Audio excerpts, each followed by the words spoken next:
Ladies and gentlemen, federal employees, are you maximizing all of your federal benefits? You've got a lot of them. There's a lot of things to consider, a lot of things that you can do to make sure you're not leaving any money on the table. That's what we're talking about today. A whole list of a bunch of benefits that you enjoy as a federal employee, and some people get the most out of them, some people simply don't. So if you're new to the channel, welcome. Every single week we're putting out tons of videos about how you can maximize all of these benefits. So consider subscribing if you are a Fed. This is a good place for you. So let's talk about it.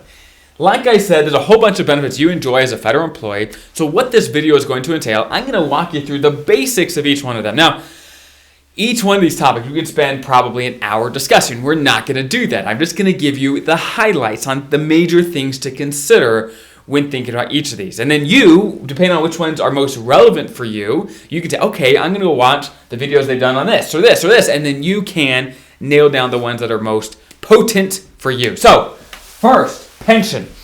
Your pension is a unique benefit. It's very rare that any employers will offer pensions anymore. It's just so rare. It doesn't happen very often. So the fact that you have one, we like it. 2 thumbs up.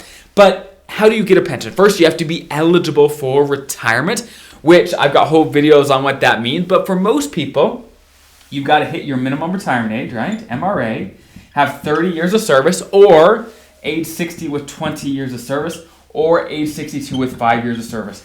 If you don't hit one of these, your pension is probably going to be reduced or have some problem to it. Now, if you take a VERA, nowadays in 2025, there's a lot of VERAs being offered. VERAs allow you to retire earlier than these normal times and still get a pension without a reduction, which is cool, right? Which is nice. Now, just keep in mind, though, your pension, the things that calculate it are, first, years of service. So the more years of service you have, the bigger it'll be.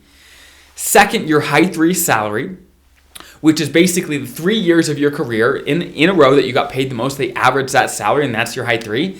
And then, of course, your multiplier. For most people, the multiplier is 1%. If you retire after 62 with at least 20 years, it's 1.1%. So that's a 10% bonus to your pension, which is fantastic. So that's your pension, which is years of service, high 3, and then your multiplier. And so those are the factors that if you increase any of those, your pension gets bigger. We like bigger pensions in retirement. Now, if you're a special provisions federal employee, firefighter, law enforcement, air traffic controller, you know it's different for you. So you check out my other videos for you specifically. It's a little different. Now, that's the pension.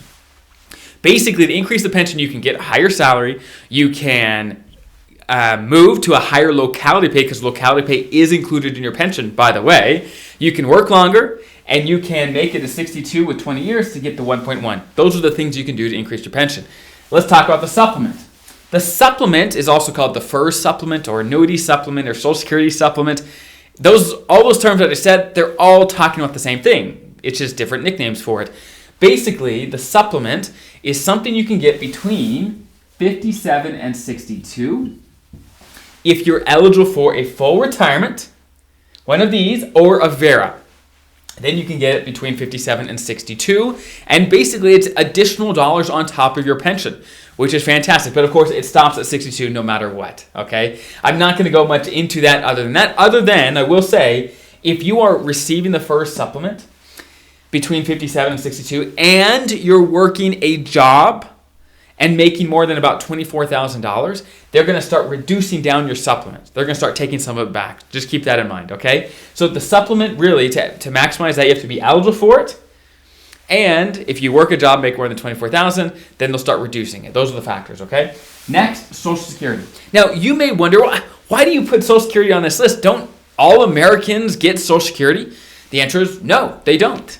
For example, previous federal employees in the CSRS system, they didn't pay into Social Security. So many of them didn't get any Social Security benefits. You, under FERS, you do get Social Security benefits. Now, when it comes to maximizing Social Security, here are the key factors. Basically, they look at the 35 years of your career that you paid into Social Security. And the 35 highest earning, not necessarily as a federal employee, but for example, if you were 16 years old and you worked at the movie theater, that time potentially could count towards your Social Security. If it's in the 35 highest earning years of your career, they look at those 35 years and they do a bunch of math to get to what your Social Security would be. And you can start Social Security anytime between 62 and 70. That's the range.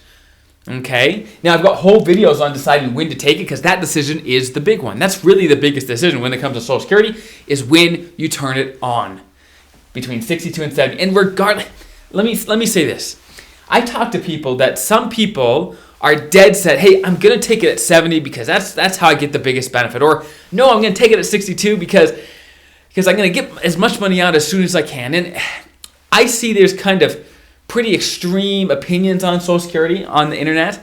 And what I found is it just depends. There's a lot of factors to consider when deciding when to take Social Security. So go see my videos on that. That'll help a lot. Next, TSP. TSP is a huge one. Huge one. If you do your TSP right, you can have an awesome retirement. If you do your TSP wrong or make mistakes, you can give yourself so much headaches in retirement. It's unbelievable. TSP is a huge swing. It's a swing vote, right? The pension and Social Security, for example, and supplement, the only thing you can really do for those to really increase it is work longer and get higher paying jobs. But the TSP, there's a lot more you can do. A lot more control that you have. For example, you decide how much you put in.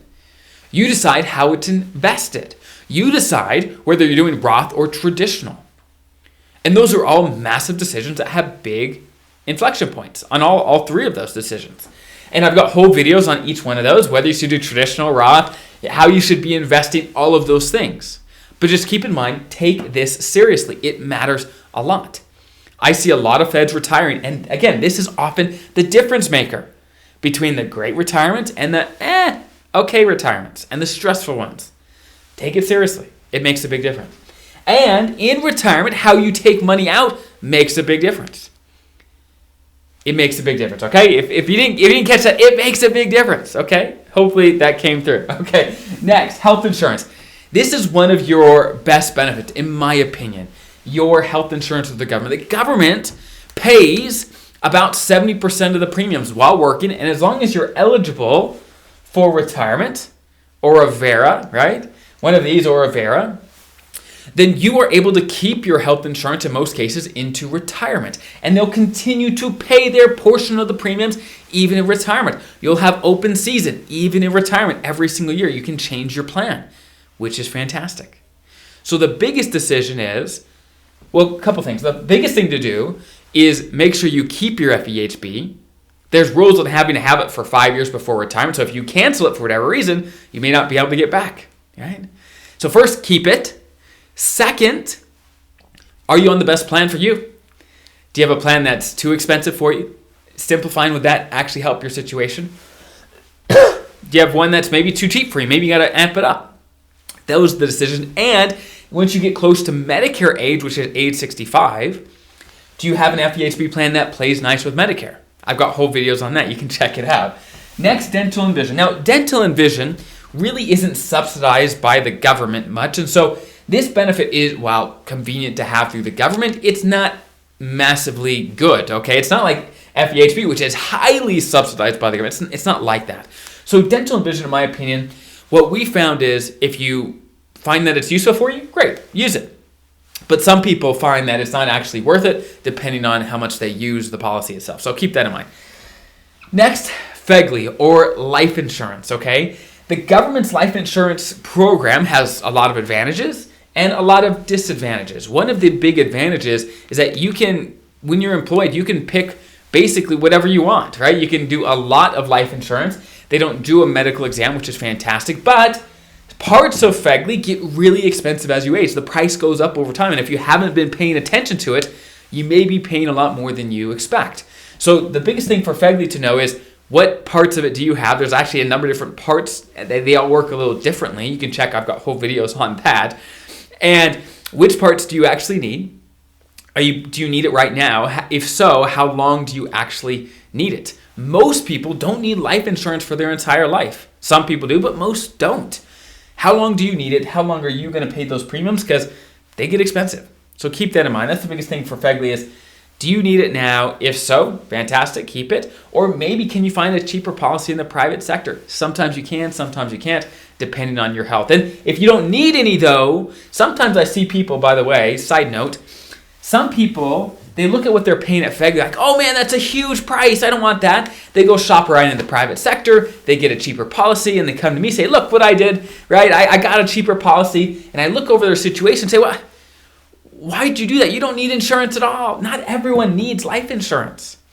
And if you don't need life insurance, getting a cheaper policy, well, that's better. The best is just say, don't have any life insurance if you don't need it. Now, if you need it, obviously have life insurance if you need it, but not everyone does, especially as they get into retirement.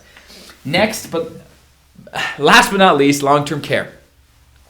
Long-term care. Now, the government actually has a long-term care insurance program, but if you haven't heard, it's actually suspended. Meaning, if you went to the government right now and said, hey, I want to get into this program, they would say, so sorry, you can't. That's suspended for new enrollees. If you already had a policy, you can keep it. But as you know, many of these policies have gone up in price significantly over the last couple of years, and it probably will go up significantly over time. And honestly, that's what we've been seeing for long-term care everywhere, even in the private sector, is the cost has really, really risen a lot over the years. And so you have to figure out how you want to handle this. And just to give some context on this, long-term care is basically when, let's say you get into your 70s, 80s, 90s, whatever it is, and you can't take care of yourself, and you need to be in a nursing home. Those sort of facilities are exceptionally expensive, assisted living, nursing homes, etc. And so a long-term care insurance policy says, hey, look, you pay these premiums, and if it ever comes a day where you need to be in a facility like this, we'll help you out. We'll pay some of the cost. However, again, the premiums for these have gotten exceptionally expensive. If you have any major health issues, you probably won't qualify in the private sector. And so there's a whole host of problems we're finding with getting this insurance. So if you can self-insure, that may be a better option. I've got whole videos on ways to self-insure, just basically doing it yourself, which may be a better option, okay? So these are the core federal benefits. Now, there's a lot more things, believe it or not, when it comes to retirement planning, but this is the core federal benefit package that hopefully you are getting the most out of all these. If there's any of these you're not really familiar with, do more research. Check out the videos we've done on each one of those in depth so that you can know for you what you're getting the most out of and what you need to improve on. And I hope that's helpful. I'll see you guys in the next video.